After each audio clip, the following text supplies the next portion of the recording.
नाज़रीन, नबील अख्तर आपकी खिदमत में हाजिर है। हम इस वक्त मौजूद हैं लंदन में पाकिस्तानी हाई कमीशन के अंदर और मौका है कश्मीर सॉलिडारिटी डे का। आइए हम आपको इस तकरीब का अहवाल दिखाते और सुनाते हैं, तो चलिए हमारे साथ। My friends, Sir Gerald Kaufman needs no introduction. He is the longest serving Labour Party MP. He may appear, if you pardon me to say, Sir Gerald, frail, but he has the steel determination and perseverance for stoutly espousing genuine causes pertaining to the fate of shackled people such as the cause of Kashmiri people. Close to his heart as well is Palestine issue. Both deal with oppressive nationalities against helpless multitudes, victims of crimes and follies of those leaders who drew the lines on the new map of the world in post-World War II. Sir Gerald was a minister in Prime Minister Harold Wilson's cabinet and also shadow minister of various departments such as environment, industry, home and foreign affairs. He has also been on the Speaker's Committee for the Election Commission. For his meritorious services towards strengthening Pakistan-UK relations, Sir Gerald was conferred the highest civil award for a living person, Hilal-e-Pakistan, that he has on his chest. Sir Gerald is a prolific writer and an orator who does not have a peer. He maintains keen interest in South Asia, particularly Kashmir. This evening, he would trace the genesis of the Kashmir dispute. Our next speaker is Lord Qurban Hussain of Luton. He is Liberal Democrat, is a well-known name. His services to the community and proactive role in politics has earned him a peerage last year. Being of Kashmiri descent himself, the issue is close to his heart. He is concerned about the adverse impact of the dispute on lives across the subcontinent, but more so on the lives of the Kashmiris. He would therefore dwell on the subject. Our third speaker is a promising Conservative MP, Steve Barker from Wycombe, who is sitting on my right. He earned his laurels when he initiated a 3-hour-long debate in the House of Commons on human rights in Kashmir in September last. He would look into the UN role, its failure to resolve the dispute, and what needs to be done now. Our moderator, of course, is Lord Aziz Ahmad, first Muslim peer of Pakistani descent, and is the youngest ever to have become a member of House of Lords. A member of the Labour Party, he takes keen interest in the national and international politics and issues of human rights, including right of self-determination for the people of Kashmir. He is a skillful negotiator that led to the release of British teacher Gillian Gibbons. Ladies and gentlemen, Kashmir Solidarity Day is solemnly observed every year by the government and people of Pakistan to show respect and express solidarity with the Kashmiri people for their courage and sustained struggle for their rights against all odds for the past 6 decades. Government of Pakistan extends diplomatic, political and moral support to the legitimate struggle against foreign occupation. Its vociferous observation globally is to wake up the sleeping conscience of international observers and shakers, movers and shakers, and break the silence over the atrocities that have come to be the order of the day in Kashmir. It also reminds the United Nations of its commitment to the people of Kashmir to determine their destiny as enshrined in the successful United Nations resolutions. Distinguished guests, Kashmir dispute is the core issue keeping successive governments hostage to it. Let me inform the worthy audience that Pakistan's internationally renowned leader, Shaheed Zulfikar Ali Bhutto, initiated the observance of Kashmir Solidarity Day in February 1976 to express solidarity with the people of Kashmir, observing then a 3-day protest strike against the Indian yoke. It was under the Bhuttos and the PPP that the Kashmir people had Pakistani power at their elbow. Bhutto set the Kashmir issue alight between 1972 and 1977. His 5th of February strike call for Kashmir was observed so overwhelmingly that everything in Pakistan and Kashmir had come to a halt. And when he was martyred, nowhere burnt like Kashmir. They knew better and more profoundly that all we had lost in his death. His daughter Muhtarama Benazir Bhutto, who was also martyred, picked up the pieces when she became Prime Minister in 1988. Intifada in Kashmir at the time was a coincidence. I remember her painstaking virulent visits to more than 16 Arab states in mid-1990 to revive OIC's interest in Kashmir. It were her efforts that enabled APSC to acquire observer status in OIC. By contrast, other rulers had more or less fiddled, while Kashmir was known to be the world's as an occupied, disputed territory with largest ever occupation forces jackbooting the rights of the Kashmiri people. When the PPP government was in power, as far away as Brighton in 1995, Labour Party conference, that support and encouragement was felt and told for good. The freedom fighters knew it, the enraged Indian lobby knew it, the brave Jawans and the generals knew it, and the masses of Pakistan knew it, and they shall never forget it. And I am sure posterity shall always remember it. I am sure Sir Gerald, you remember, even Lord Nazir would remember, Qurban and everybody a lot of people who were here, how you spearheaded that Brighton resolution acknowledging the right of self-determination of the people of Kashmir. And we all hold you in highest of esteem. Ignoring the divide, the former British Foreign Secretary David Miliband made it clear when he called for resolution of the Kashmir dispute in the interest of regional security. Miliband's visit was a jarring reminder to India to stop offshoring its Pakistan policy. This was the quote from Indian Security Affairs analyst Brahma Chalani in the Asian Age soon after Miliband's visit.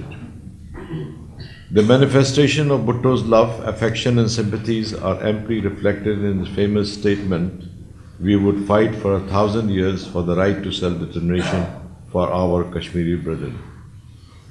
Ladies and gentlemen, the Prime Minister Benazir Bhutto, during a 2 stints in power, also pursued and promoted the Kashmir cause vigorously and made resolute efforts to draw the attention of the world to the violation of human rights in the held Kashmir and to gather international support for the oppressed people of Jammu and Kashmir.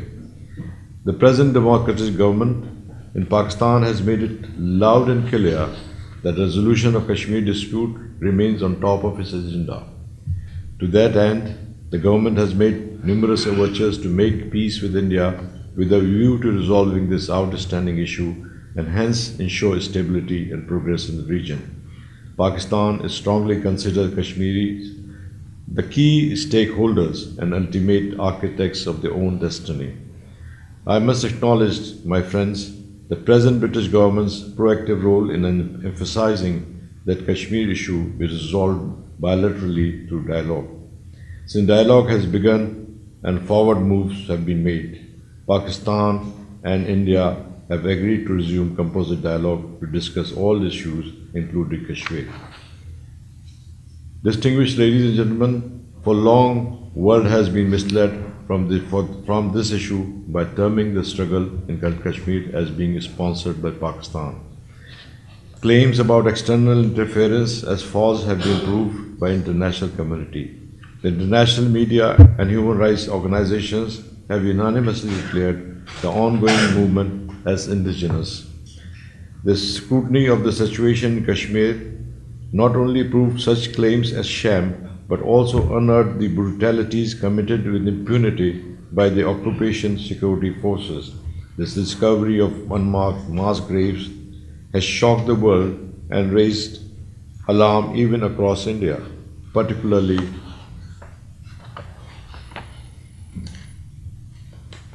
the human rights activists. Given the situation, Indian claims of elections in Jammu and Kashmir also stand exposed. The detection of thousands of unmarked graves in the three districts of Kapura, Baramulla and Bandalagpura is an appalling state of human rights situation in Jammu and Kashmir. The international community must realize it and act now. Act fast it must. A little late could be too late. Distinguished friends, speakers today intend to highlight three key aspects of the Kashmir dispute. That is, tracing the root cause of the dispute. It would help in the resolution of the problem. Understand the very serious implications of the non-implementation of successful UN resolutions and failures of the international community to fulfill its obligations also warrants our understanding. The delay in its resolution has allowed occupation forces to continue with their severe repressive measures in Jammu and Kashmir, making the human rights violations a compounded tragedy. The impact of Kashmir dispute is adversely affecting the socio-economic progress in the region, race for militarization and turning the region into a nuclear flashpoint. The two nations are spending huge amounts on the defense with negligible spending on human development. As a direct consequence, world's largest poor population is concentrated in these two countries living below poverty line. Distinguished ladies and gentlemen, without much ado, I request Lord Nazir to take the mic and begin the proceedings, and I wish you all success. Thank you. Your Excellency, my Lord, members of Parliament, mayors, councillors, very distinguished leaders of the British Pakistani Kashmiri community.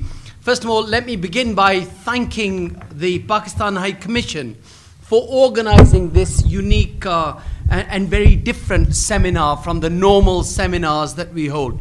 So, Your Excellency, may I first of all say thank you very much to you and all your staff, and in particular, can I say thank you very much to Mohammad Nafis Zakaria, and with a round of applause, everybody should say thank you to him for organizing this event, because to have such distinguished gathering here of leaders of the Kashmiri and Pakistani community from all over the United Kingdom, I think it's quite a success.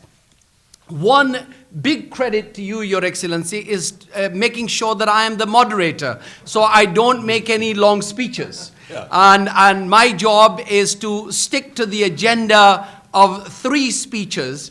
This is unique because His Excellency has already told you that we have 3 speakers and we have 3 topics. And each speaker will explore many ideas into the topic that they've been given. And nobody better than somebody who was mentioned by His Excellency back in 1995, and I've had the honor of knowing him for many years before, but certainly in 1995 when Sir Gerald Kaufman was the shadow foreign secretary of the United Kingdom, of course, in the Labour Party, who has been associated with the Kashmir cause for very long time. So it gives me great pleasure to ask Sir Gerald to trace the genesis of Kashmir dispute and take the floor.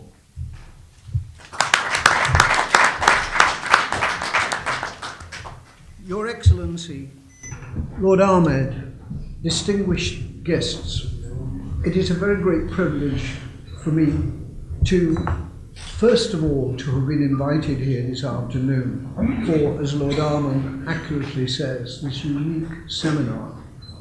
And it is a particular privilege for me to be here to discuss this issue, which has been a part of my political life for a very long time indeed.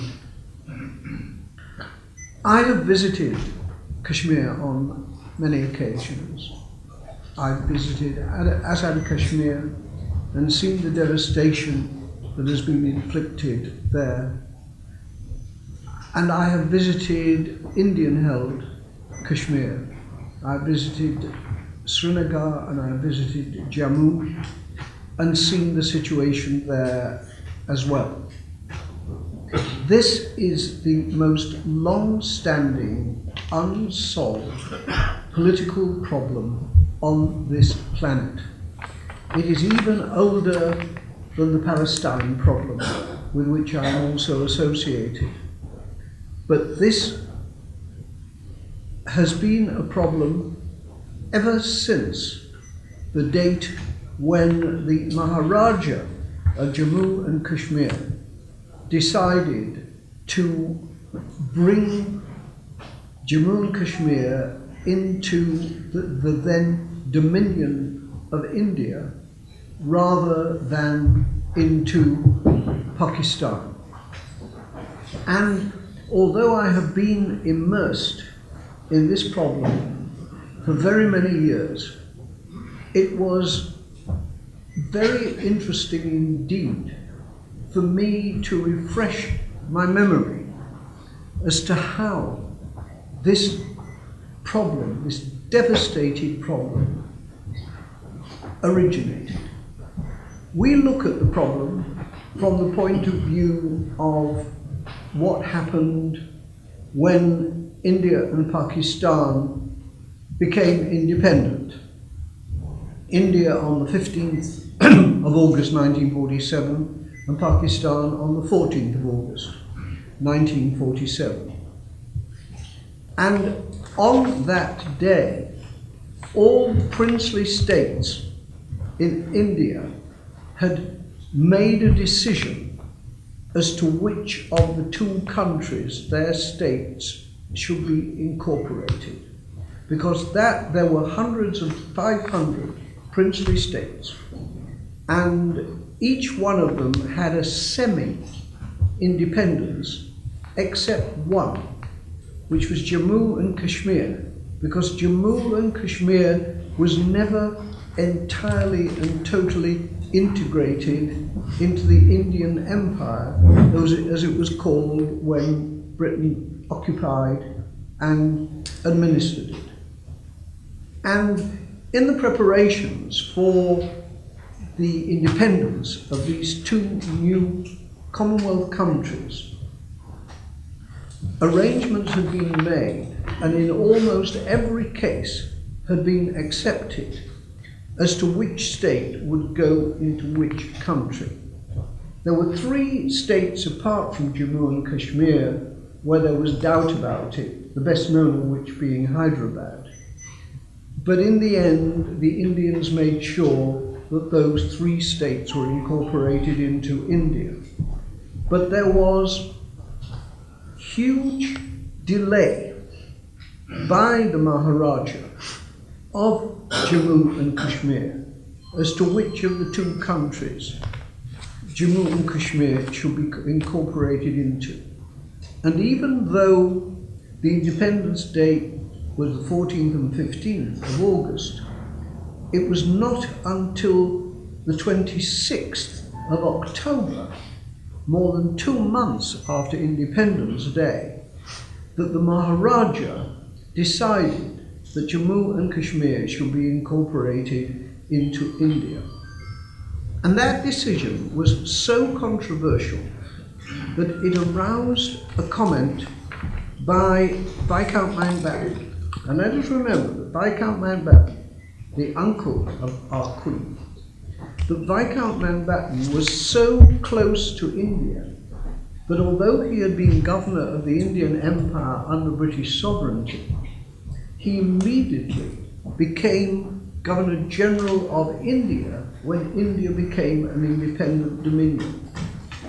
And what he said after the Maharaja had decided to incorporate Jammu and Kashmir into India was this: in the special circumstances mentioned to Your Highness, that is the Maharaja, my government has decided, that's the Indian government, has decided to accept the accession of Kashmir state to the Dominion of India, in consistence with their policy that in the case of any state where the issue of accession has been the subject of dispute, the question of accession should be decided in accordance with the wishes of the people of the state. It is my government's wish that as soon as law and order have been restored in Kashmir and our soil cleared of the invader, the question of the state's accession shall be settled by a reference to the people. So right from the start, a strong supporter of India, who would become the Governor General of India, said that the decision of the Maharaja to incorporate into India could only be validated by a vote of the people of Jammu and Kashmir. And for nearly 65 years, we have been waiting for that vote, which was promised and which became, as I shall point out, international law. The fact is that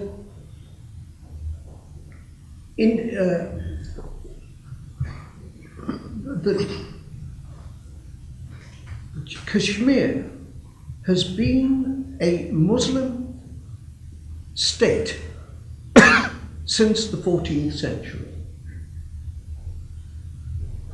There have been ups and downs in the history of Kashmir, but nevertheless that has been the situation. The Muslims ruled it since the 14th century.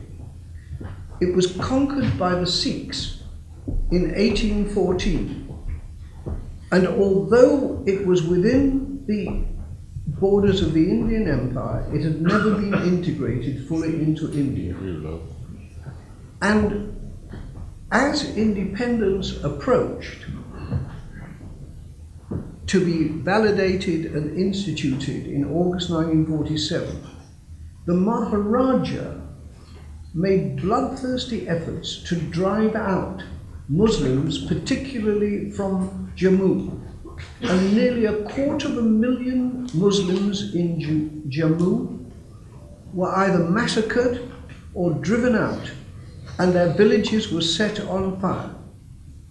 Now, the principle on which partition was based was very clear, that states which were predominantly Muslim should be incorporated into Pakistan, and states which were predominantly Hindu should be incorporated into India. Now, at the time of independence, 78% of the total population of Jammu and Kashmir were Muslims. The rest were divided into Hindus and into Buddhists, predominantly Hindus. And I have seen that because when on one of my visits, I went off to Ladakh and saw the Buddhists, who have never been involved in this conflict, but simply want to live in peace and have a decent life in their remote area in the Himalayan foothills.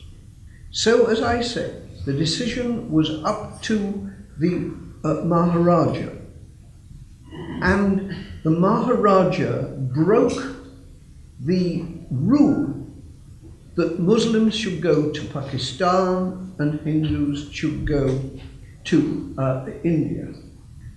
And then what happened was that Azad Kashmir was established immediately because of the decision to force Jammu and Kashmir into India. And what was decided was that because the issue was so tender and so in doubt, the matter should be taken to the United Nations Security Council. Now, who took it to the United Nations Security Council? Nehru took it to the Security Council. Not Pakistan, but Nehru took it to the Security Council. And therefore the assumption had to be that India would accept the jurisdiction of the Security Council. But the Security Council did not do what India complacently expected it to do. It passed a resolution. India had taken the issue to the Security Council on January the 1st, 1948. And on the 21st of April, 1948, the Security Council passed a resolution laying down conditions for a plebiscite. At first, Pakistan was not happy with those conditions, but then it accepted the resolution.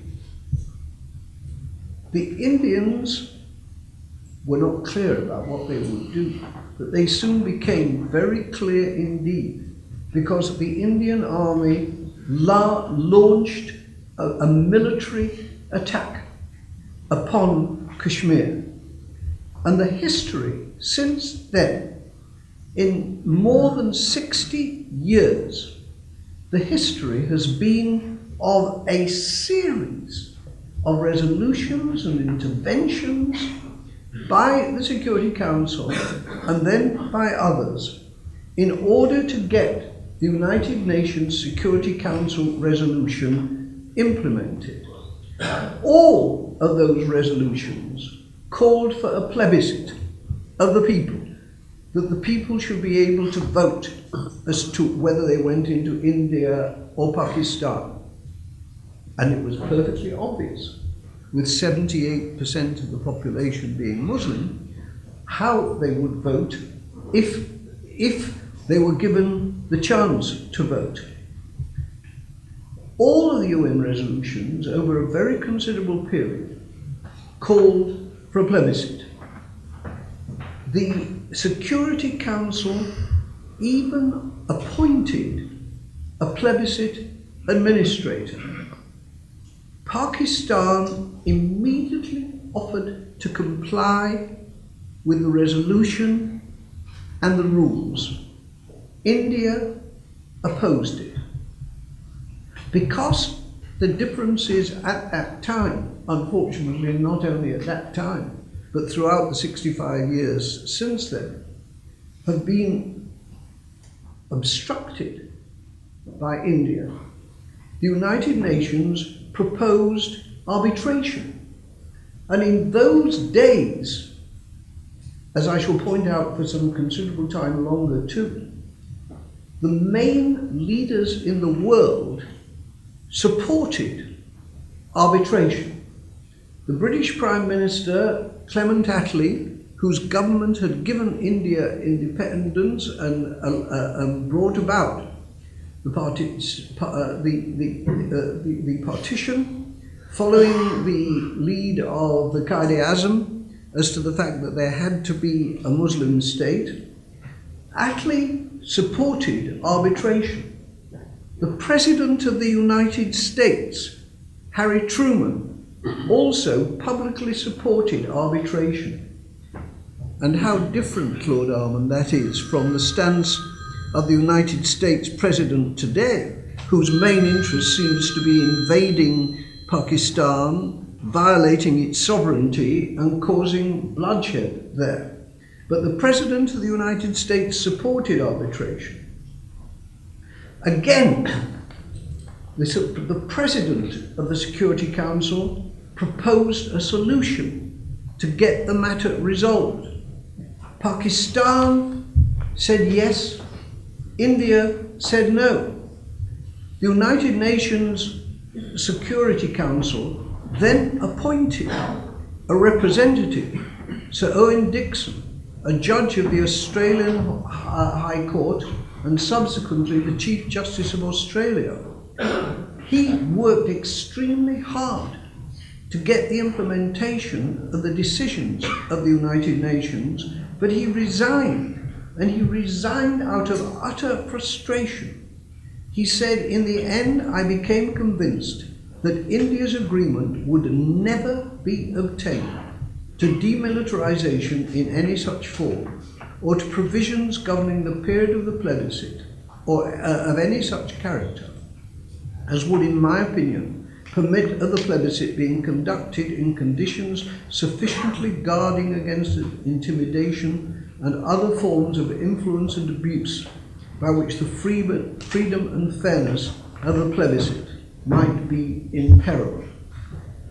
So this frustrating procedure with the United Nations Security Council spending a huge amount of its time trying to get a solution continued.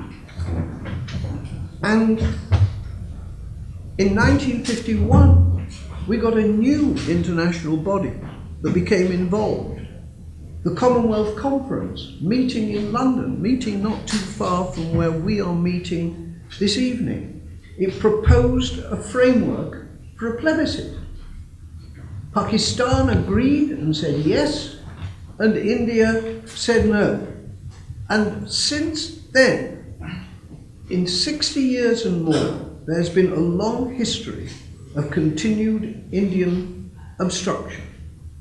In 1957, again, the United Nations called for a plebiscite, and the President of the Security Council made a new proposal as to how the plebiscite should be conducted.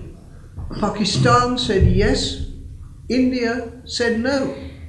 In 1962, President John Kennedy of the United States made a proposal for a solution of the problem. Pakistan said yes, India said no. And there were wars. There was a war in 65, there was a war in 71. And let's be clear about this. All of the confrontations that have taken place since then, as Lord Ahmed has said, the incredible expenditure on armaments that has 500,000 Indian troops in Kashmir at a time when 1/10 of the Indian population is living below the Indian poverty level, making Pakistan obliged to arm as well for fear of being invaded and overwhelmed by these huge numbers of Indian troops. Both countries now with deliverable nuclear weapons. A great deal of discussion is made about the potential acquisition of nuclear weapons by Iran, and a great deal of nonsense is being talked about that as well, deplorable though the acquisition of nuclear weapons in Iran would be. But nevertheless, we have two countries which have fought a series of wars, which are spending amounts of money they simply cannot afford on a military confrontation, who have nuclear weapons and nuclear missiles, and we still do not have a solution. And the record shows that this is not a case of two countries equally at fault. Far from it.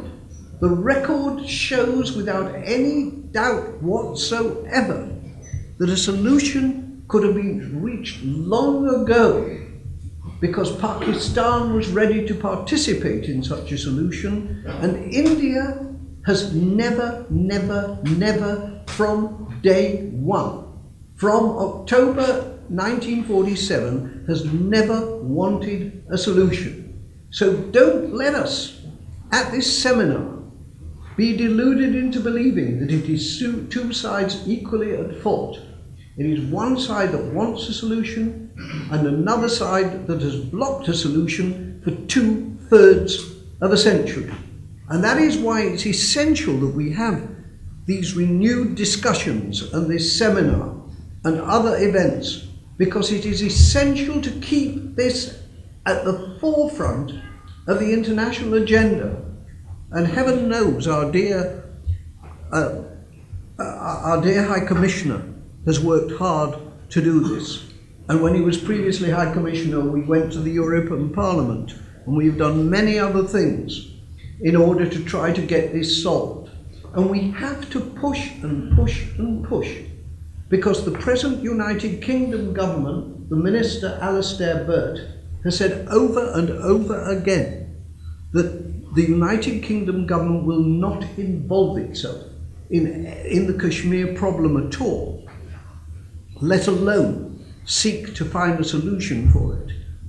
The President of the United States, whose objectives sometimes bewilder me, apart from his wish to be re-elected, the President of the United States, who ought to understand the fragile nature of the situation in South Asia, does nothing. And that's why we, who are dedicated to this issue, must go on plugging away and not let it be forgotten and put it up at the forefront. And I thank you, High Commissioner, for involving me in today's seminar, which is part of this essential process.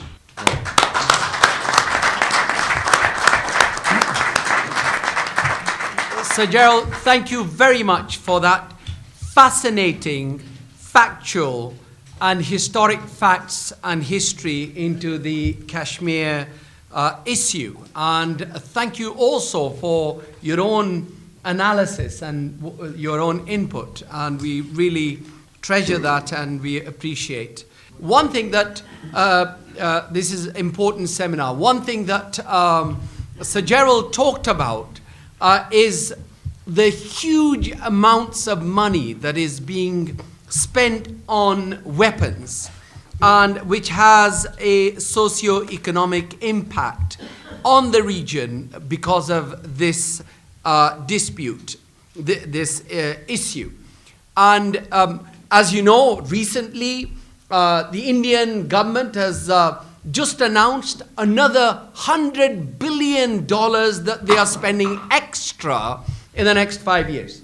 So I mean, you know, for those people who think, well, why should Pakistan spend any money on their army or weapons? Pakistan has no choice. Kashmiris have no choice but to, you know, I don't think Pakistan can spend $100 billion, but this is not 100 billions in total, is extra $100 billion.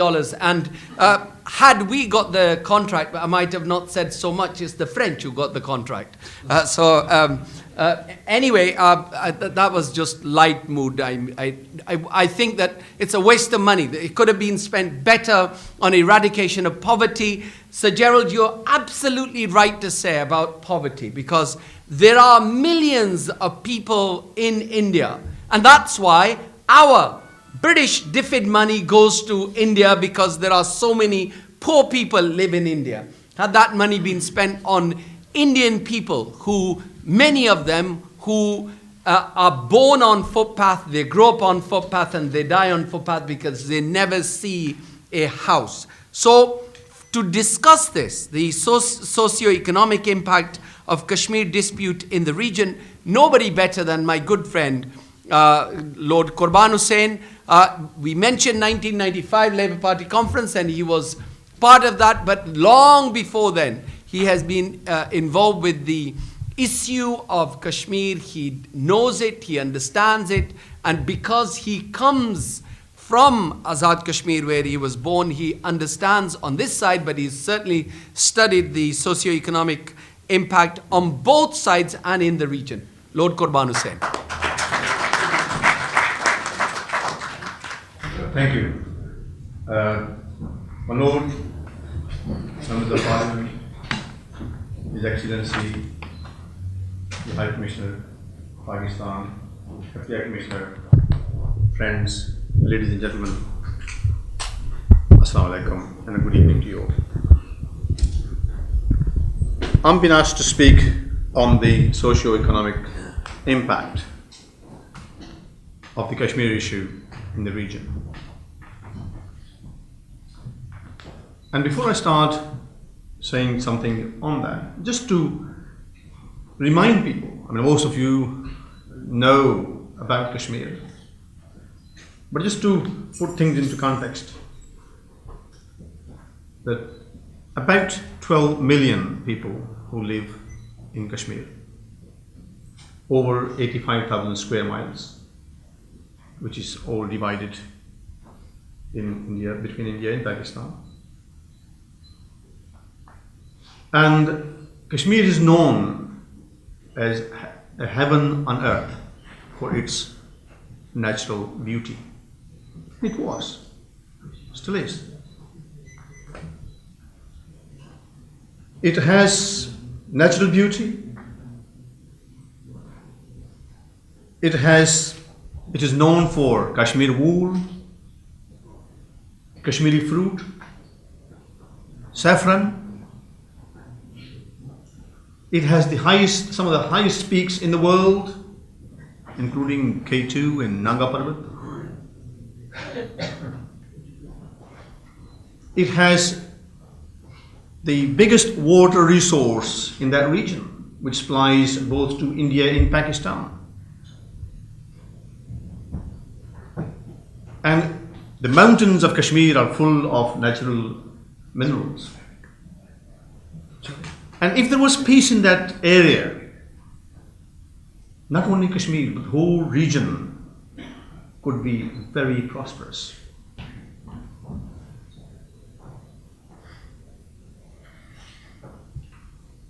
Unfortunately, the area is one of the most heavily militarized zones in the world, whereas only on Indian side there is 700,000 military personnel who are not there just to keep people happy. They are committing some of the worst human rights violations in the world. 100,000 people or more, because nobody has an accurate account, because still mass graves are turning up all over. We don't know exactly how many people were killed over the years, but over 100,000 estimate is a rough estimate that people talk about. There are many thousands who have gone missing. There are tens of thousands of injured people. There is a whole generation of orphans, widows, and something else that the world doesn't actually know about, the half widows that they call them. And they are the women who have lost their husbands, never confirmed whether they were dead or alive. They can't get married again because they don't know whether their husband is died or not.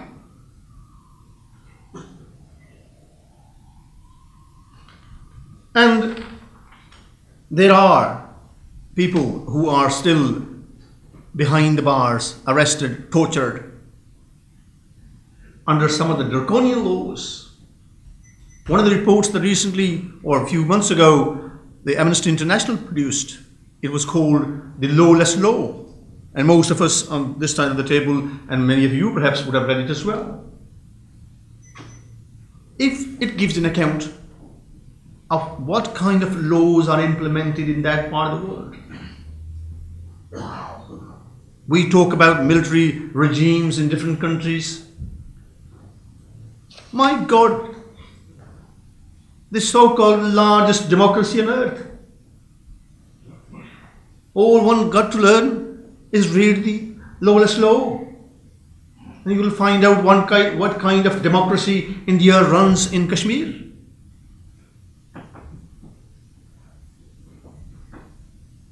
It all happens while the world thinks that India is the most favored country in the world.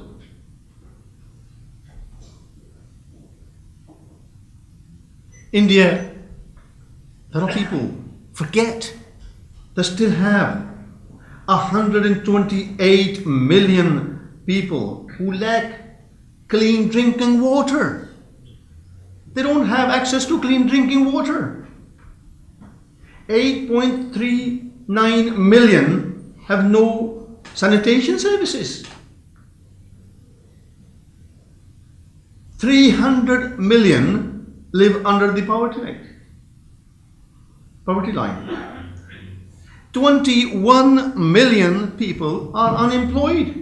And I'll give you a little account of Pakistan as well, because it has direct impact on India and Pakistan. In Pakistan, There are 1.8 million people who still need clean drinking water. And there are 60 million who don't have sanitation services. And there are 20 million who are living under the line of poverty.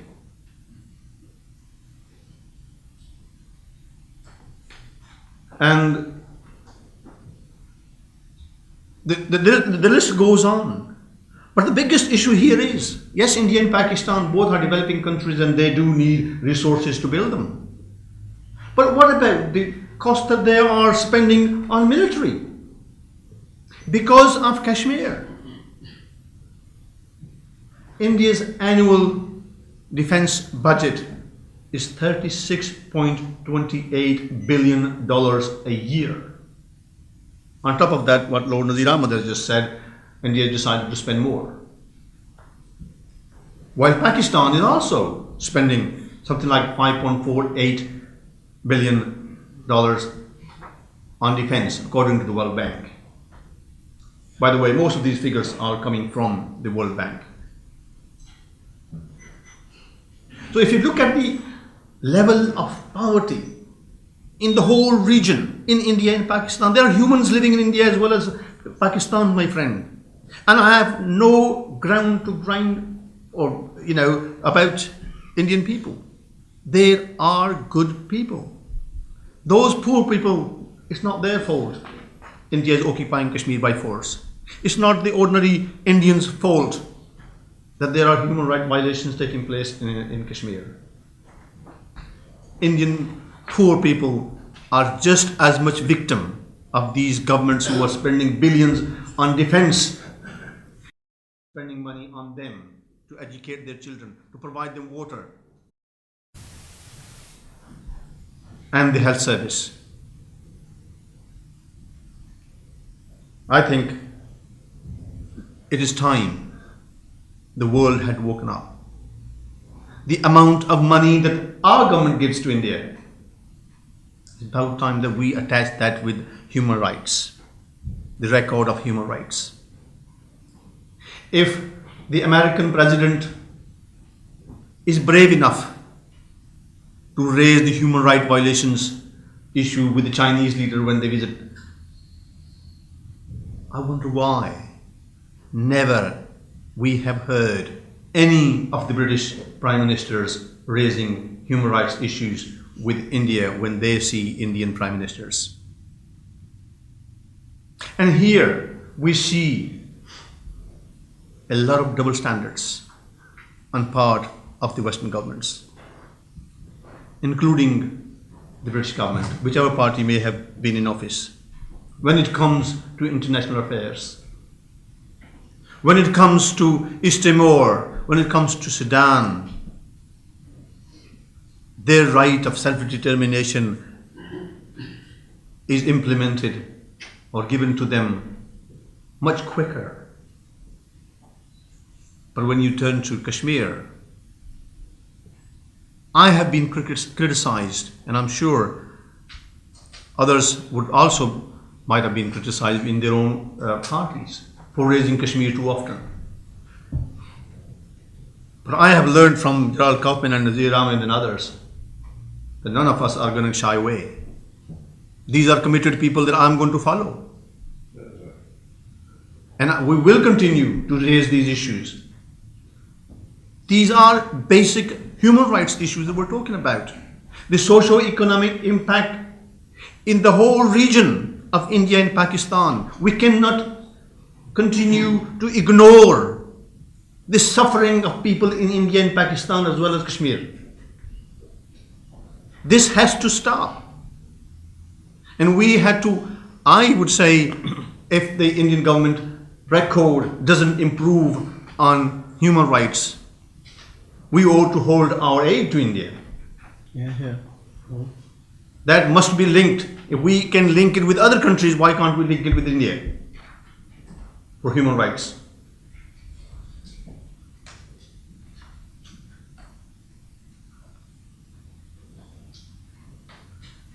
And for India and Pakistan, if old enemies in Europe, Germany, France and Britain can come together and resolve their issues peacefully and have economic impact, economic contacts and relations, India and Pakistan should also learn too, but give the people their rights.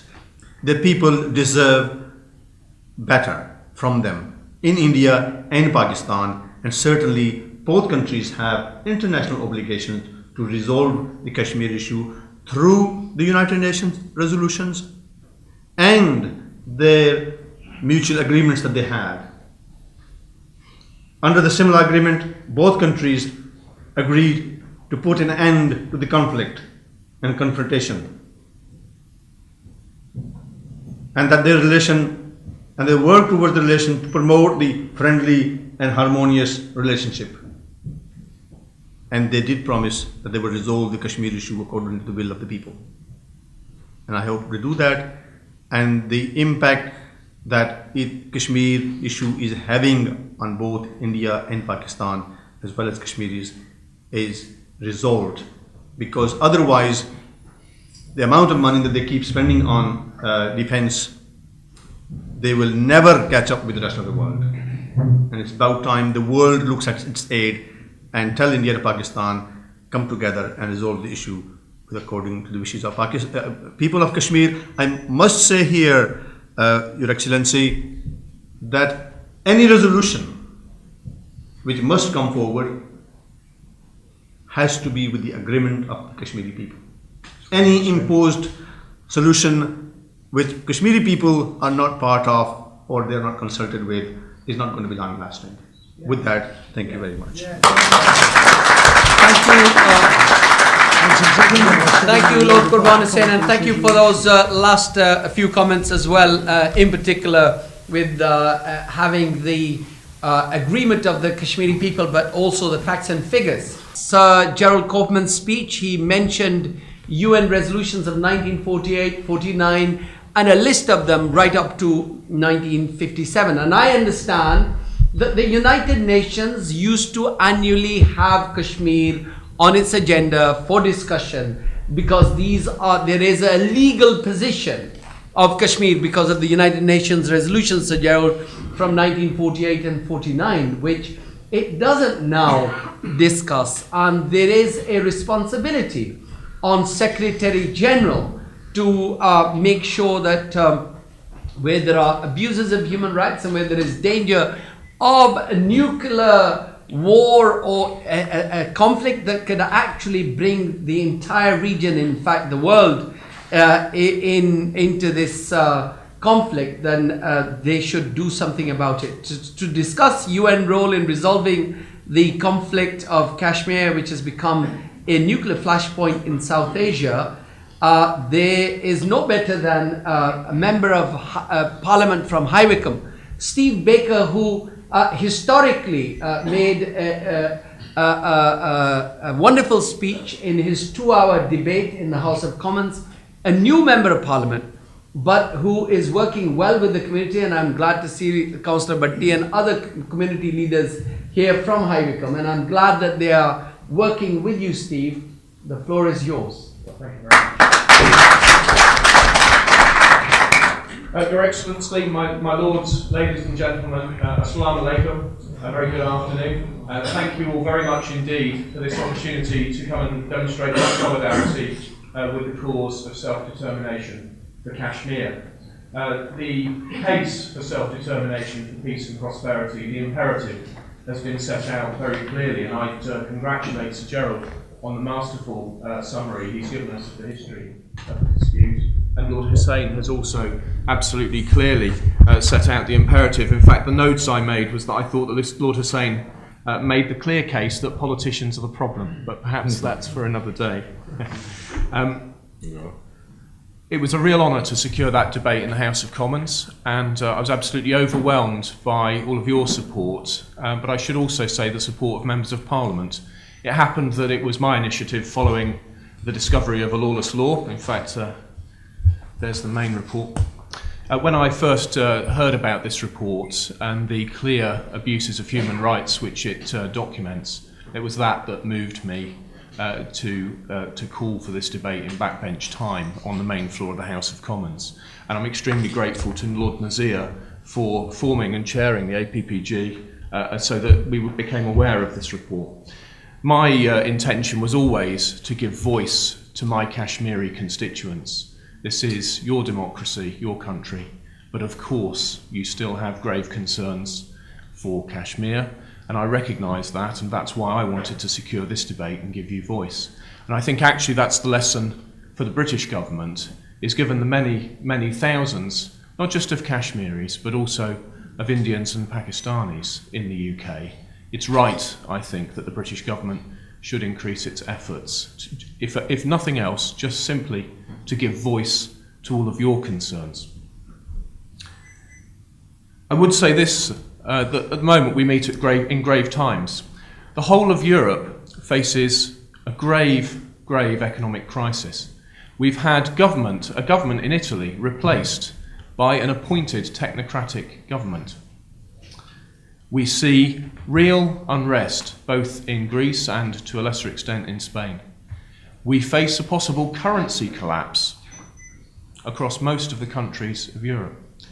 And I think in all of this, we must take lessons from Kashmir that self-determination at the ballot box is the way to ensure that political power is held under democratic control and held legitimate in times of great suffering. So that is one of the elements of the context to my remarks today.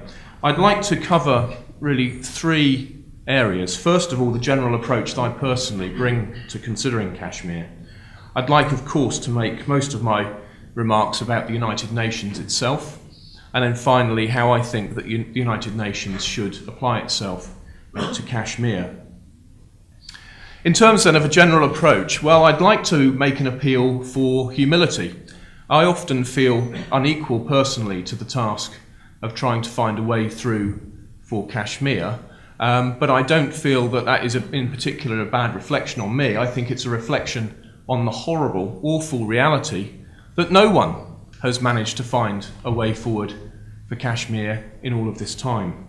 So I would say that we must find a way to be humble. As a person of Anglo-Saxon, I suppose, British descent, I'm also very aware of our own history. In particular, that the dispute in Kashmir is a legacy of the withdrawal of the British Empire. I also have a number of Sri Lankan constituents, and they too suffer the brutal legacy of the disputes which emerged after the withdrawal of the British Empire. There are some people in the United Kingdom who think that a British MP should not be concerned with these matters. But I have to say to them that there are two things they should bear in mind. First of all, in some senses, though it may not be my fault that these disputes have arisen, I think it is certainly the case that historically the British government has sown the seeds of this awful legacy of suffering. And secondly, as I've said before, it is our responsibility to give voice to you, British people, who live here and have these concerns. Secondly, within general approach, I think what's important is to apply general principles. And with that in mind, another reason for humility in all of this is that we have in the United Kingdom now not control orders, but terrorist prevention and investigation measures. I'm very aware of the history of terrorism in the UK. I served in the Royal Air Force, and when I joined, we had to be extremely careful for bombs under our cars because we faced a very real Irish terror threat. Now, I visited Northern Ireland a couple of weeks ago, and I can tell you that that country, though peaceful on the whole now, is still riven by sectarianism. And I'm very aware that the British government's legacy in Northern Ireland is far from perfect. Now, we're not here to talk about the European Union, we're not here to talk about Northern Ireland, we're here to talk about Kashmir. But I think some of these lessons are universal and require universal principles, foremost of which is democratic self-determination in order to keep political power under peaceful control in line with the will of the people. I will not rehearse everything that is in this Amnesty International report. It's a shocking set of revelations. What I will say is this, It is the case that India is a great democracy, but it's also the case that while the troubles were going on in Northern Ireland, the United Kingdom was also a great democracy, and a democracy with a great history. And I think we must ask ourselves, all of us, how it comes to pass that great democracies which seek to protect human rights, fundamental liberties, to provide peace and prosperity, how they slip into these human rights abuses. Detention of people for up to 25 years, it mentions here. 25 years in various prisons, much of it in preventative or administrative detention. And yet in the UK, today, in the shape of TPIMs, we do have a form of administrative detention. So that's all I want to say about a general approach. What I do bring to it, I hope, is humility. I think we all need to be careful in the words of condemnation we use, and we all need to be very aware of our own position. Secondly then, if we could turn to the United Nations, I thought the obvious place to begin was with the Charter of the United Nations, its purposes and principles. And if you will allow me, I would just like to read you the whole of Article 1, which has 4 short clauses. In the first place, the UN is to maintain international peace and security, and to that end to take effective collective measures for the prevention and removal of threats to the peace, and for suppression of acts of aggression or other breaches of the peace, and to bring about, by peaceful means, and in conformity with the principles of justice and international law, adjustment or settlement of the international disputes or situations which might lead to a breach of the peace. That seems to me quite unequivocal and straightforward. Secondly, to develop friendly relations among nations based on respect for the principle of equal rights and self-determination of peoples, and to take other appropriate measures to strengthen universal peace. Thirdly, to achieve international cooperation in solving international problems of an economic, social, cultural, or humanitarian character, and in promoting and encouraging respect for human rights and for fundamental freedoms for all, without distinction as to race, sex, language, or religion. And fourthly, to be a centre for harmonising the actions of nations in the attainment of these common ends. Now, it does seem to me, ladies and gentlemen, that one need go very little further beyond the first article of the Charter of the United Nations to find the grounds why it should act, and should have long since acted, in defence of self-determination and peace in Kashmir.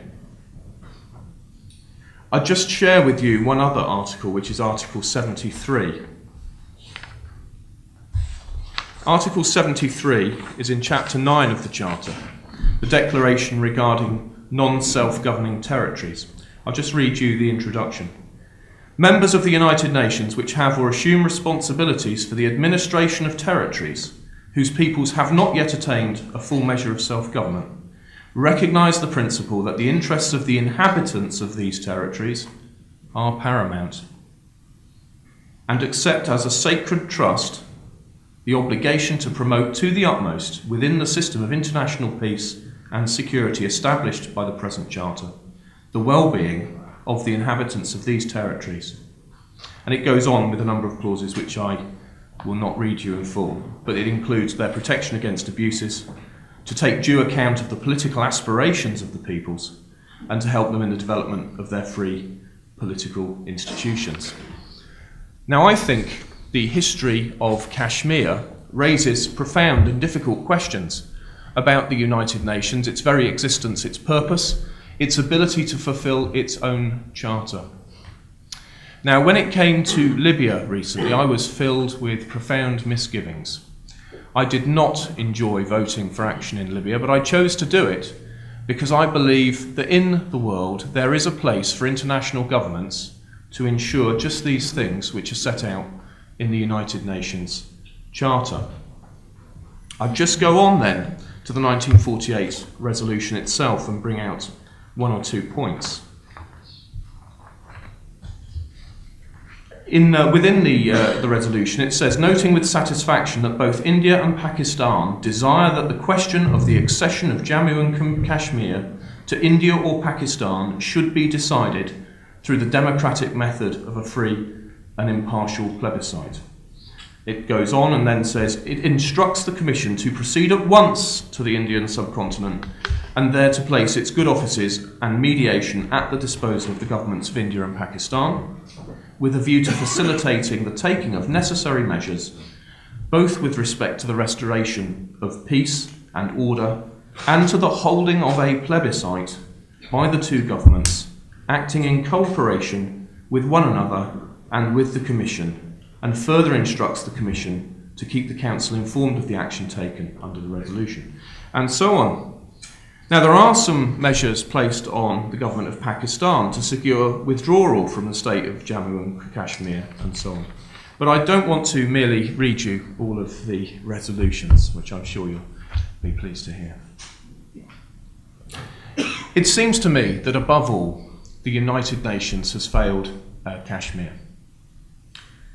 It gives me no pleasure to say it. Now, this makes me turn then to the application of these principles in Kashmir. I don't believe it is in the world's interests to abandon some hope in the United Nations.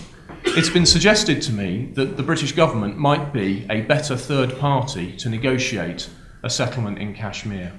Now, I don't believe that's true. I believe that it's in the British government's interests to ensure that there is a peaceful plebiscite in Kashmir and a settlement is reached. I think the British government should give greater voice to Kashmiri people in the UK. But I am acutely aware that this legacy is a legacy of the British Empire. I'm acutely aware, having met the Indian High Commissioner, that the voice of the British government is not welcome everywhere around the world. So I think we do need to put our faith in the United Nations. I think we need to bring increasing pressure on the UN to bear in this regard. If the United Nations is not the correct third-party mediator in this dispute, we should ask why it exists at all. And yet there is a need for it. So I think just as I voted in support of the United Nations for that action in Libya, so today I would say to you that we must support the United Nations in seeking to resolve the dispute in Kashmir. I return then to why these situations arise. And although I said earlier that perhaps politicians are the problem, in a very real sense they are, I don't think I've really ever met anybody who wanted to live other than in peace and prosperity, who wanted a hope for their children, who wanted to be able to find their own way in life and find fulfilment and have the dignity of charting their own course. And that's as true in Kashmir as it is anywhere. I believe that if political power escapes democratic control, people will turn to violence. I think it is as inevitable as night following day. It is also, however, one of the most recent ideas in human history, this notion that the government has no power but the sovereign people. And it's an idea which has not caught on everywhere in the world, and yet we've seen this Arab Spring, which has, at least it seems, begun to show a greater adoption of the principles of democracy across the world. I think that therefore there is no better time for us to say to the United Nations that they must redouble their efforts to find a fresh start for Kashmir, a fresh set of relationships between India and Pakistan, respecting the wishes of the Kashmiri people to move forward to a plebiscite. We should recognise, however, that there are obstacles. Governments will always be concerned about their ability to tax the use of or the exploitation of minerals. People will always, in this world, be concerned about water rights and the shortages of water. The United Nations, it seems to me, is the right body to ensure that those kinds of concerns are dealt with. So finally, I've tried to say something about my approach, the need for humility from all of us in relation not just to this dispute, but in the context of others. I've said something about the United Nations, its charter, the resolution, and why I believe it should be supported. And I would just reiterate my stance finally that in Kashmir, I think it's vitally important that real progress is made and that the United Nations sees Kashmir as an opportunity to assert its role in the world, and that it should emphasise and really reinforce its purpose as a body which brings peace and self-determination, fundamental human rights and prosperity. Finally, thank you very much indeed again for this opportunity to be with you. I'm very grateful to all of you for allowing me to represent the voice of my Kashmiri constituents in this way. Thank you very much. Steve, thank you very much for that brilliant kind of overview of the UN Charter, the UN resolution, and also your own efforts in the House of Commons. Before I open up for questions, I just want to put on record a big thank you to the Pakistan High Commission, a big thank you to Government of Pakistan, and a big thank you to all the community leaders, mayors and councillors who have come here from all over the country, really to send a very clear message to the people of Kashmir that on Kashmir Solidarity Day, on 5th, 6th, 7th of February, we are with you until you get the right of self-determination, which is your legal right, which has affected the whole of South Asia. It has affected millions of people in Kashmir. And I'm grateful to my colleagues in the House of Commons, and even though I know that Dave Anderson is here and he's not able to speak, and others who are here who have not been able to speak, I'm very grateful to them. But we want to say thank you, and perhaps with a round of applause you could say thank you to everyone who's here. And Councillor Lashari, I've been told to say thank you by His Excellency. Ladies and gentlemen, I am privileged to present on behalf of the High Commissioner and all the officers our sincere and profound gratitude to the Honourable Speakers, MP Sir Gerard Kaufman, Hilal Pakistan, Honourable Lord Kurban Sen, and Honourable MP Steve Baker for sharing their thoughts candidly on the world's most dangerous dispute. And of course, today's seminar could not have been complete without the popular and highly sought after Lord Nazir Ahmad, to whom also I would like to offer our deepest appreciation and thanks for eloquently moderating the seminar. Kashmir is an oozing wound, taking its toll on human lives and economic progress in the region. Due to the decades of apathy of the international community, it has grown complex and precarious.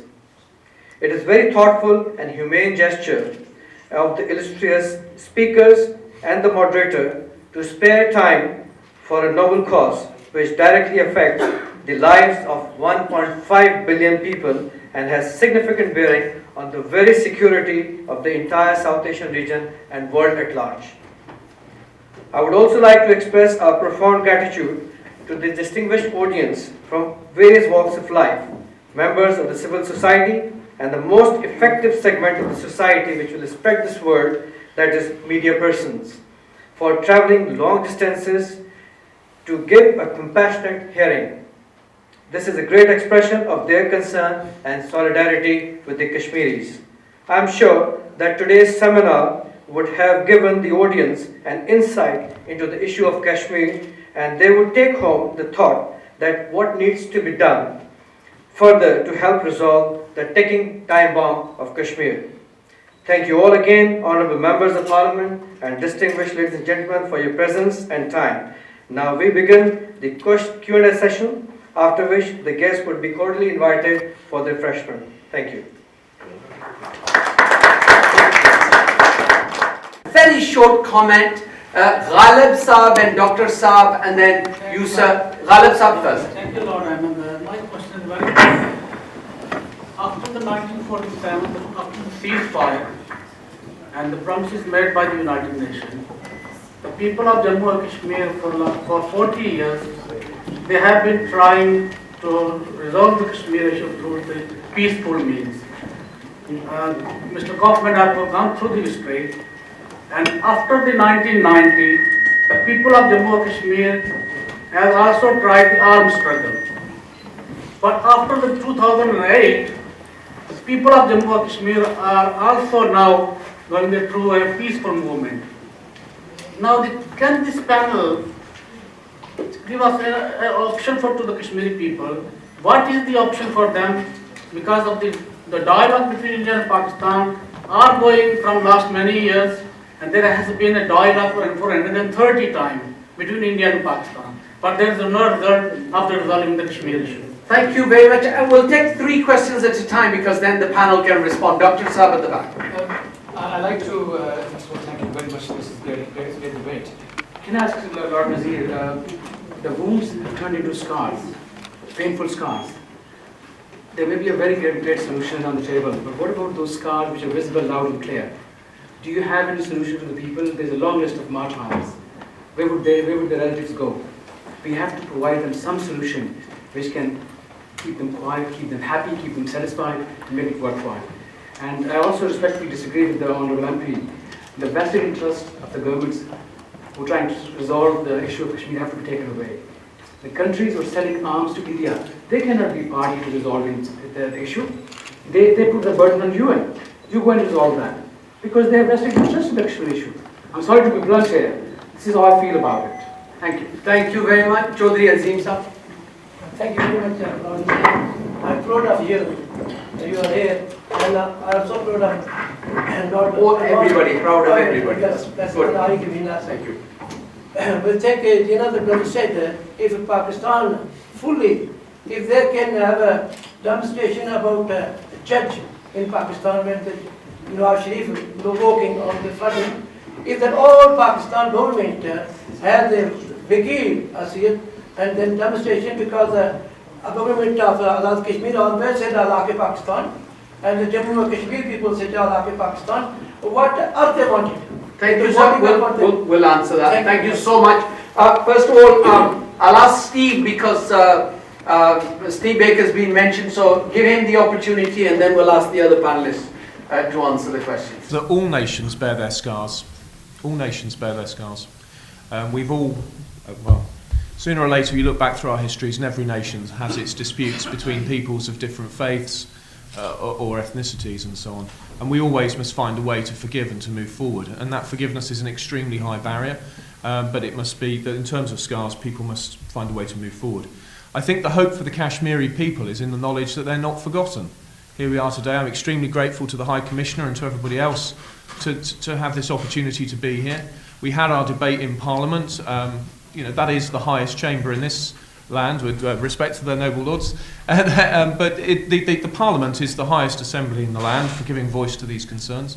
The people are not forgotten, and there are those of us with a sincere wish that we should not be sitting here in another 60 years having the same conversation. We should not be having the same conversation. We should be moving forward. But to answer your point, sir, directly, about vested interests, I think you're absolutely right to bring up the subject of vested interests, and I'm grateful to have the opportunity to talk about it. I think we're stuck in this flawed and fallen world with political power. I think political power is absolutely necessary to defend life, liberty and property and people's rights. But there's always been a problem in all of human history that people will insist on turning to the political means to obtain their prosperity. And that we all of us have two choices, either to obtain our prosperity by force of arms or by force generally, or to use the economic means. And the economic means is difficult and time-consuming and risky. But the economic means is the just means to our prosperity. So I think you open up a very important and wide-ranging problem, that actually everybody has vested interests. Everybody has vested interests, and everybody has a nation that they wish to, whose cause they wish to advance. And I think it is the job of the United Nations, and it's the job of statesmen, and I do say statesmen deliberately. It's one thing to be a politician and another to be a statesman, but it's a job of statesmen to be principled and show a higher standard of leadership, a leadership based on values, not expediency. And if people can be persuaded, if politicians can be found who will assert values, principles, and insist that we must all live and find our prosperity through the peaceful and economic means, not by recourse to the political means, if such people can be found, then perhaps the United Nations can operate in a way above vested interests and we can make progress. But I think, sir, you make a very relevant point.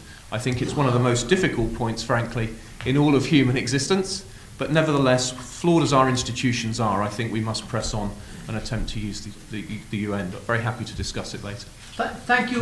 You've answered 2 questions. There's one more if anybody wants to answer, but I've got lots of other questions, so you can have the opportunity. The other question was in relation to people marching for the restoration of a judge, and why can't they march for Kashmir? I think that's what he meant. Right, that's he's clapping, because I got the question, you see. But anyway, we'll answer that in a few minutes. The account presented here is superb, really very informative, and all 4 people that have been said things that I think are very relevant and important. But I think it's not a cliche, it's a fact, right? I mean, you're only as good as the people you've got, and I think, you know, the information that I think needs to be passed on to people is, what are we doing? United Nations is not a toothless arm. I mean, you've got a people, you've got a permanent number of who are there serving the world community, and if they are to be relied on to make decisions, then they should really be persuaded, and I think we in this country have a major role to play that, to make things happen. And if there are others who are not really doing it, then I think it's incumbent on us, our government here, to do something about it. Now, when it comes to like Falkland or anywhere else in the part of the world, then you've got some situation where things are suddenly brought up higher in the agenda, and because we just so happen we don't have oil there, or we don't have any minerals there, so to speak, or other things, or we are not perhaps strategically important place geographically in that part of the world, we are given not a particularly attention that I think ought to be given. And I think, you know, this country has a big part to play because of the legacy and other issues of those kind. And I respect, you know, it's kind of difficult for perhaps Britain in the present demand state that they are in to make significant impact. But I mean, you know, there are other places in the Middle East, and you know, Argentina is not too far away, and we can pressurize them to keep off Falkland, etc. Then I think we can do something about to resolve the issue of Kashmir, and do so quickly. Thanks. Thank you very much. And just, Mr. Mayor, just to remind you that Falklands. Sorry? I'm not a political guy. No, I know. Thank you, Mr. Mayor. Just to remind you that Falklands is part of our country, so we have to defend it. So a little bit different. Councillor Liaquat Sahab. Thank you, and I'm listening to the debate, excellent debate, having seminar and eloquent speakers here. And obviously Kashmir issue is the oldest issue on the United Nations table, and it's really important that is solved, and the only way to solve that is to make sure that is on the table and not forgotten. And it's really important that our government here plays a big part in it, because the United Nations doesn't run on its own.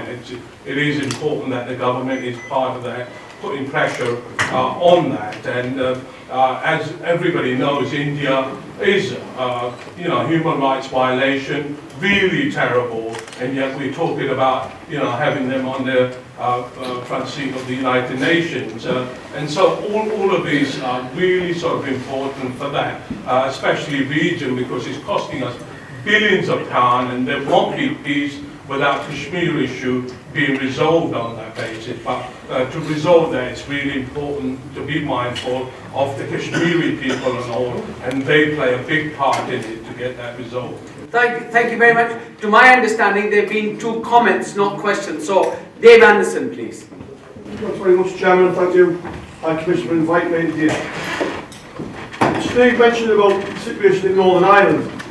The Northern Ireland situation really only started moving forward when a third party was allowed to be involved. That third party was Bill Clinton. You know, I think we can see quite clearly today that isn't going to happen from the States. But we really do need, we've got a third party, it's enshrined in their charters, it's so eloquently said. Can I ask my comrades from Parliament, from across the parliamentary divide, what are we doing? Have we got a plan within the ABPG or elsewhere for us to start putting pressure, first on our government, then on other governments, but particularly on the United Nations? Because as Steve rightly said, we are the highest body in this country in terms of the democratic process.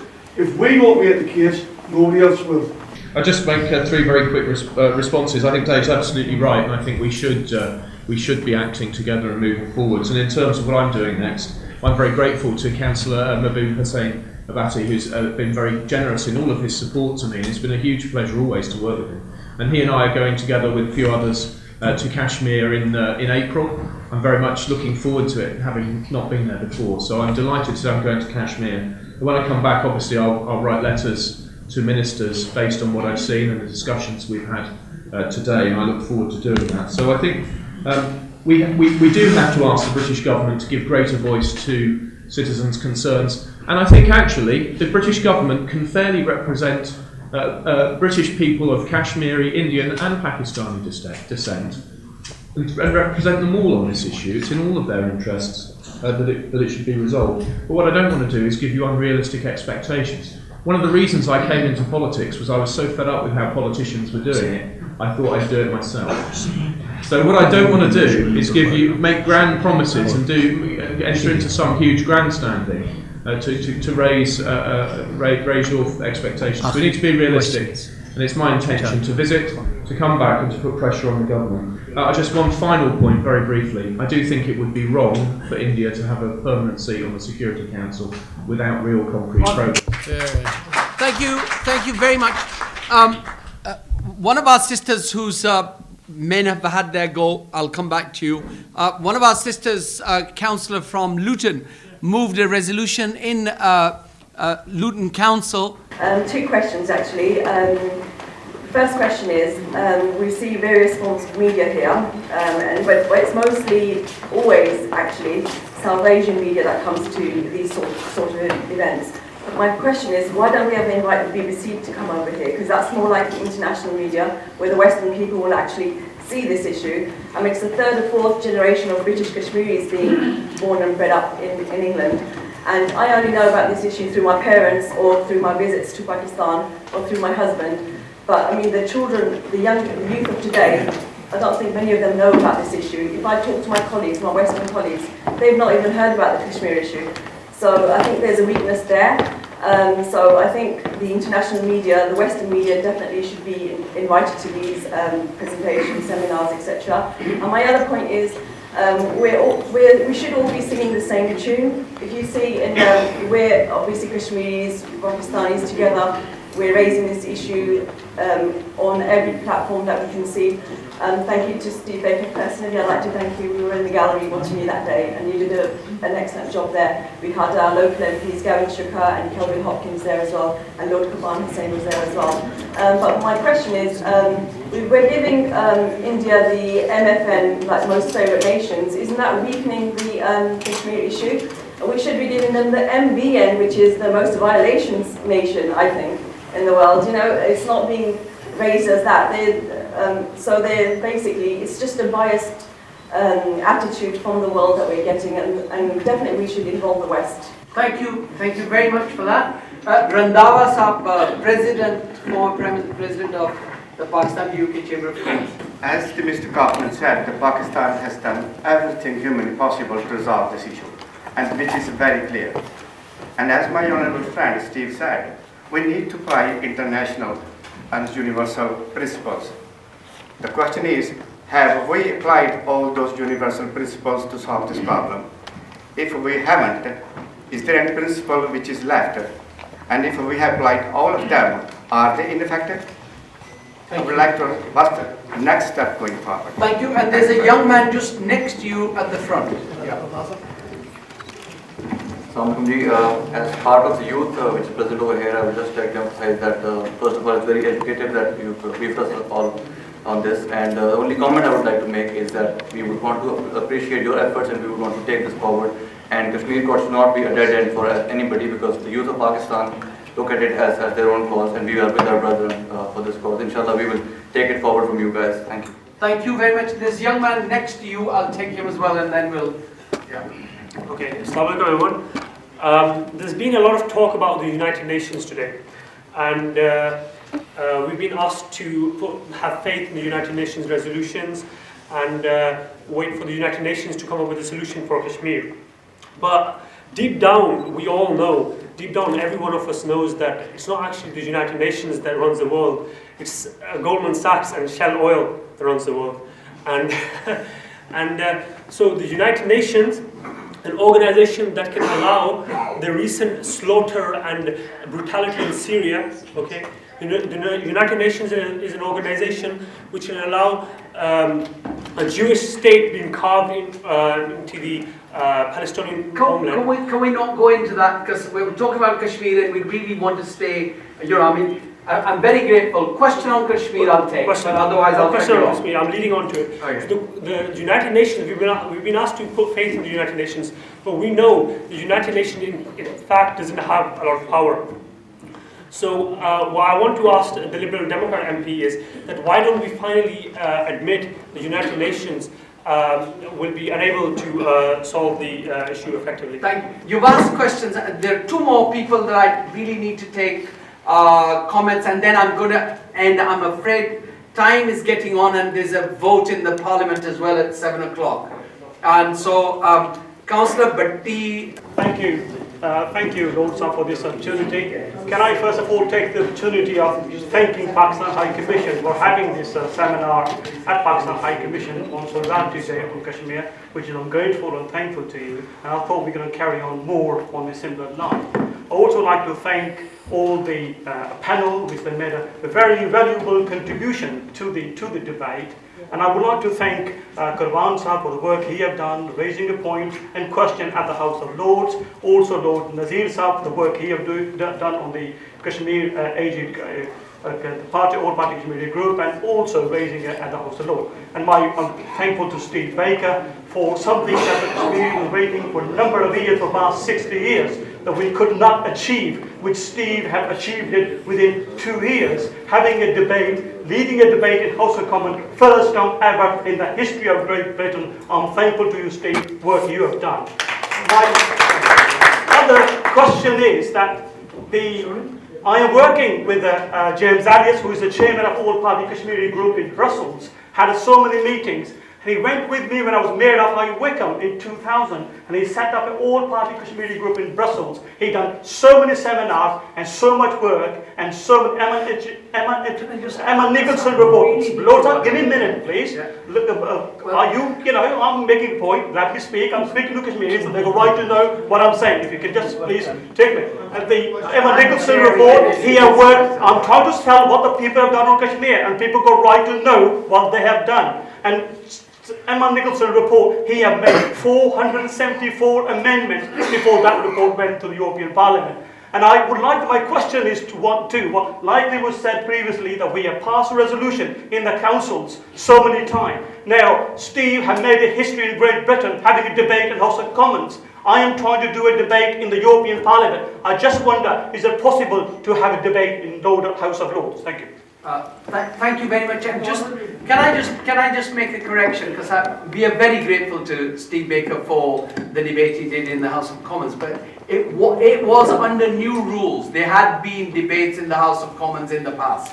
So I think we really need to correct that, because it's not fair on people on Kashmir. Yes. Questions, not debate. Not 3-hour debate. Well, okay. Well, it doesn't matter. There have been members of Parliament. Can I just say, if anybody wants, these things are matters of public record. Yes. And there was a half-hour German debate, I think, at one stage. But although these things are called German debates, they typically consist of a statement read by a member that's true, yeah, and a response by the minister. So I don't think we need to be just balanced about this. Many people have worked extremely hard over a very long time, but I was very pleased to secure a debate on the floor. Well, that's great. Thank you very much for that. Just a comment? Yes, sir. Or question? Question for when we are talking about Jammu and Kashmir, do you think you are including the Gilgit and Baltistan also in it? The Gilgit and Baltistan. Yes, when we are talking about Jammu and Kashmir, you include the Gilgit and Baltistan included in it. Thank you. Sandra? I'm aware of the resolutions that have failed at the UN regarding Kashmir. My question is very swift to each of the panelists. Why is it that we have success in East Timor and more recently in Sudan? Why not Kashmir? What's happened? What's gone wrong? Thank you. Very last comment is Mayor of Maidenhead. Just briefly, we've been talking to United Nations and you for the last 60 years. It hasn't really got us anywhere. Egypt went down and marched into Tahrir Square, and that's what got them talking. All three of you should you not be encouraging our people to actually go out and march? And that's the only way the United Nations and Europe will actually take notice of us. Well, thank you very much for those fascinating questions and contributions. I'm just going to ask the panel just to wind up the discussion, and I'll start from Lord Qurban Hussain and then we'll go to the other side. Thank you. A couple of things that I've got to say in response. Now let me tell you, as much as I know, because I not only that I was born in Kashmir, but I also have friends living in Indian Kashmir, and I have contacts through many people like Nadeem Qureshi and others who tell us on a daily basis what is happening in Kashmir. There are marches being held. Hundreds of thousands of people have marched through the streets of Srinagar and other towns many times a year. The only problem is that the Western media does not get any information about it, or they deliberately don't want to report it. That is the problem. Now, what I want to say to the question, to the answer to the question that the Ghalib Sahib made earlier, what we can do, I think what we can do is in Kashmir, carry on with your peaceful campaign and get the media, particularly the Western media, involved. We, the West, needs your pictures of your human rights violations on the screens of our televisions in this country. And only when these pictures are shown on the television, on BBC, ITV and others, the British public will start taking notice, the British politicians will ultimately start taking notice, and so will the rest of the world. That is one. The other thing is that the UK diaspora here in this country, what we need to do is step up. Not that you're not doing, many of you are doing hard work over the years, and I know many faces in this hall who have been working very, very hard on the Kashmir issue for years and years. But let me say, please step up your campaign and gear it towards lobbying the British parliamentarians and engaging the British media, as Councillor Naseem Ayub said earlier on. We must get the media, particularly the British media, involved in our meetings, such as this and many others that are held all over the country. I know, for example, this is the 4th meeting in this week that I, myself and Lord Nazir and others and Sir Gerald Kaufman have attended to do the solidarity with Kashmiris throughout the country. Now, all I would say to you is that we need to, the biggest thing that you need to tell the world is the human rights violations that are taking place. They are the ones which are going to attract the attention of the world, and the world will start listening to us. Thank you very much. But I have to say, thank you to all the Pakistani media that actually attend these functions, because the BBC will not. Even if you ask them, they will not. So, you know, I mean, we've really got to say thank you to those people who do. And that's why I'm grateful to Steve Baker, and I'm grateful to all MPs who do a wonderful job. But, you know, we've got to try and get everybody and say, well, Gerald, final word, and then Steve, very final word. First of all, briefly, Gilgit, there is no reason why it should not be included. The question is how we get the process going. Two things I want to say. One, the United Nations is only as strong as the determination that we put into it. Steve has rightly said that he and I voted for United Nations Security Council Resolution 1973 on Libya. I don't know about Steve, but I do not know if I would have voted for it if I had known how corrupted the implementation of that resolution was by the Western powers, not to save the people of Benghazi, but to bring about a regime change with the murder of the leader of Libya.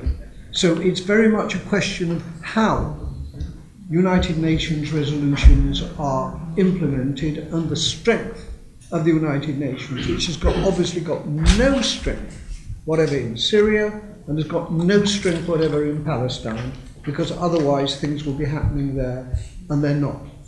Secondly, the media, and I speak as somebody who was a working journalist for 10 years before we went into the House of Commons, and is still a member of the National Union of Journalists. The media in this country have been trivialised to an unbelievable extent. People suffering terrible traumas and injuries and people being killed in Kashmir, in Palestine, in other places, are not as important to them as whether Chris Huhne committed a driving offence and whether the Chief Executive of the Royal Bank of Scotland got a bonus. The priorities of the media in this country are beyond contempt, and I say that as a journalist.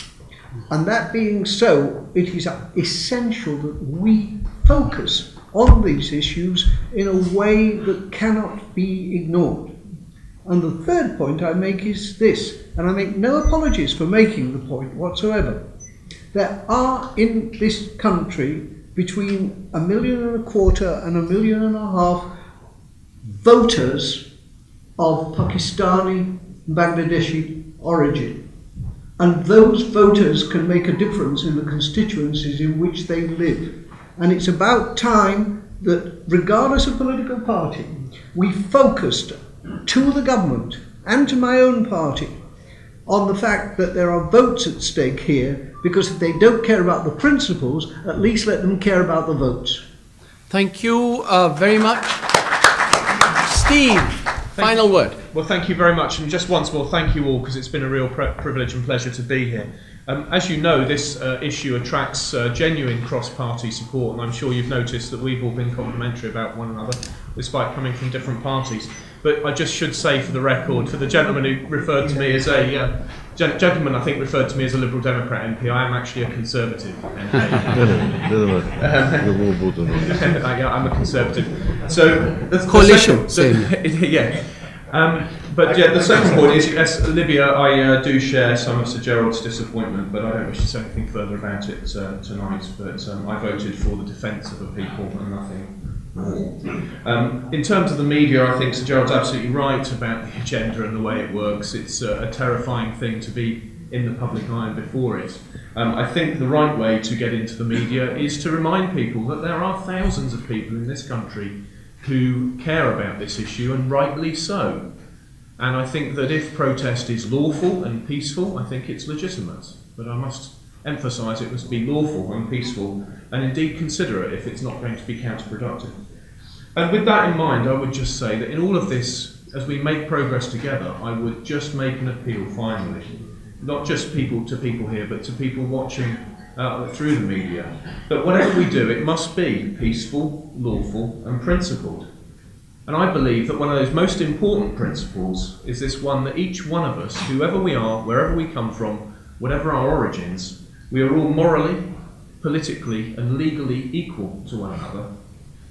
And out of all of these principles is derived something which is absolutely relevant to Kashmir, absolutely relevant within the European Union, absolutely relevant as a universal principle, and that is political self-determination at the ballot box, such that political power has no other authority but the sovereign people. Thank you. Kind of final sort of thank yous to everyone once again. The sister asked a question in relation to India being the most favourite state. Just on a closing note, I'm the most unfavoured person in Azad Kashmir, so that doesn't really matter. So thank you very much. Thank you, and where do we move, sir? Can I make a comment? Oh, of course, sir. May I request all of you to raise your hands, people who are from Kashmir. Can you count them in this hall? How many Kashmiris are here on this 5th of Solidarity Day, 5th of February? Count. You can't. Anyway, what I wanted to convey to you is that let's all resolve this day that next year on 5th of Feb, there should be at least 500,000 march in London in support of this. This is not your strength. Pakistan High Commission, Government of Pakistan, Pakistan has been to war thrice with India.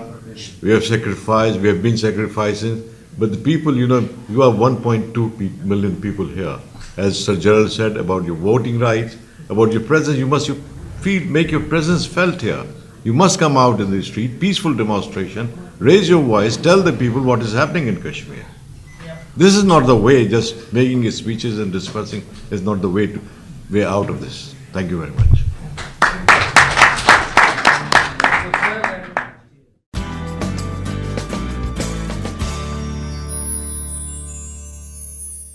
What is a clear, peaceful solution to Kashmir issue? I think the problem actually is for Kashmir's matter it's been there for far too long, and we all member of the Commonwealth and also United Nations need to put their head together and resolve this issue. This has been a long outstanding matter, and it's a problem for all Kashmiris and Pakistani.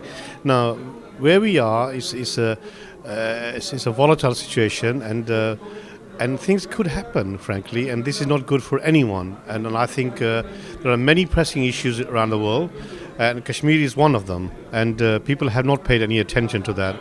And I think the matter needs to be escalated on the agenda, and we need to sort of find a solution to that. Now, this government, British government, has played a role in this to some degree, but I think they need to work much harder and to make sure the solution is found. Unfortunately, we don't have oil in our part of the world, and so therefore it becomes less important in the eyes of many people. But nevertheless, I think we have many issues of human rights that I think are of significant concern to a whole variety of people.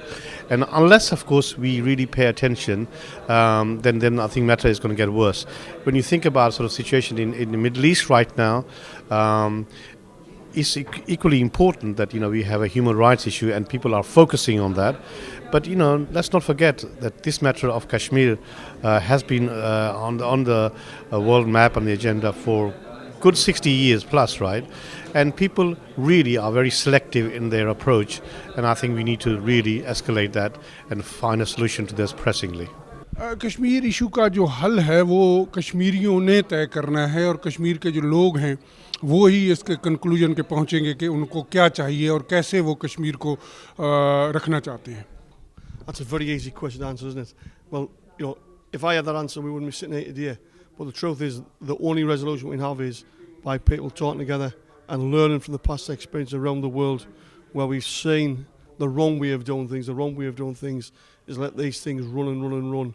We need to get people together and realise that this is unfinished business that must be sorted as soon as possible.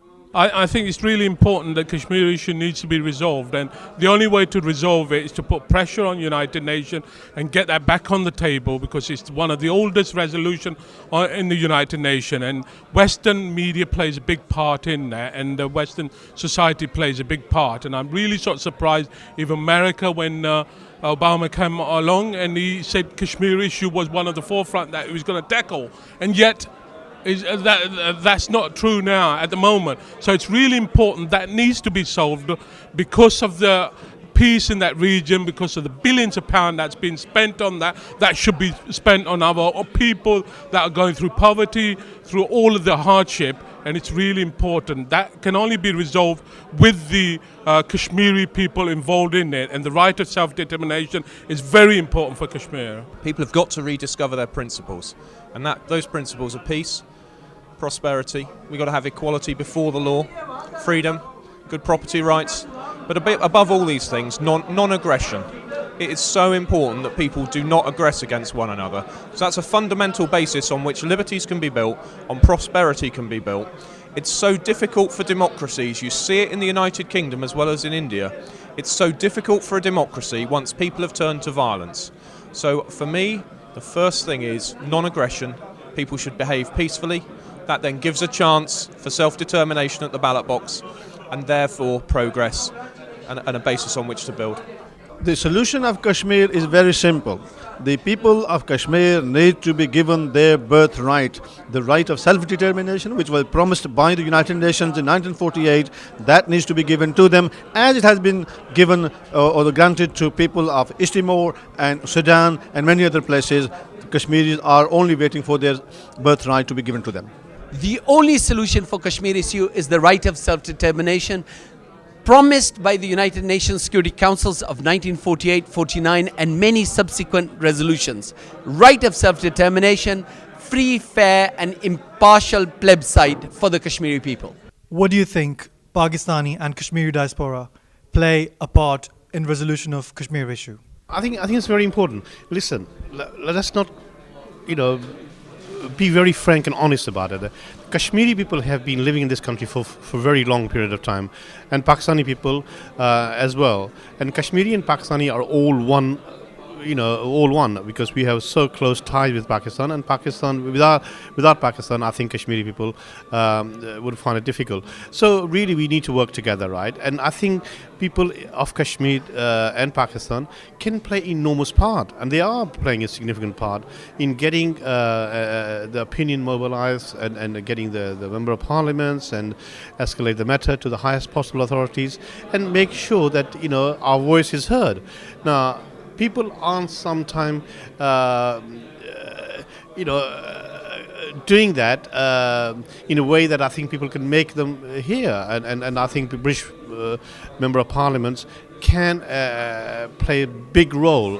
They have a moral responsibility and making sure that those Kashmiri who've been living here for a long time are listened to, and I think it's important that we do that, and I think it's going to benefit our people enormously, because even though we have been living in this country for many years, and we are proud resident of this country, we are British, we are Muslims, we are Kashmiri people, but our roots are back home in Kashmir. We always think day in, day night about what's going on in our part of the world, and I think we will continue to do that. And I think it's important that we escalate this matter at the highest possible level. मेरा ख्याल है हमारा जो बैरूनी मुल्क हम पाकिस्तानी है, हमारा ये इशू इतना ज़्यादा नहीं है जितना पाकिस्तान में बसने वाले लोगों का है, क्योंकि पाकिस्तान में बसने वाले पाकिस्तानी और हिंदुस्तान में बसने वाले हिंदुस्तानियों का ये बहुत हाइप्ड अप इशू है, जबकि हम जो बैरूनी मुल्क पाकिस्तानी और हिंदुस्तानी रहते हैं हमारे लिए इतना हाइप्ड अप नहीं है, चूँकि हम यहाँ इकट्ठे रहते हैं, इकट्ठे काम करते हैं, एक दूसरे से मिलते हैं, फैमिली रिलेशन है। तो मैं समझता हूँ कि जो हम बैरूनी मुल्क बसने वाले हिंदुस्तानी और पाकिस्तानी हैं वो दोनों इस मसले को कश्मीरियों की मर्जी के मुताबिक हल करने में बड़े मददगार साबित हो सकते हैं। Well, I think clearly part of what we're doing is come to events like this today, so we can speak to people from the communities and say, look, we want to work together with you to resolve something that should never have happened in the first place.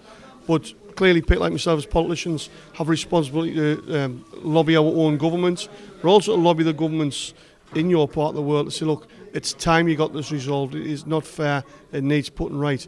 We also need to be quite clear. People like the United Nations must and should play a much bigger role than what they have so far. We need to make people aware of it, and we need to get together to make sure that it's sorted out, because it's for the benefit of Pakistan, India and Kashmiris themselves on that basis.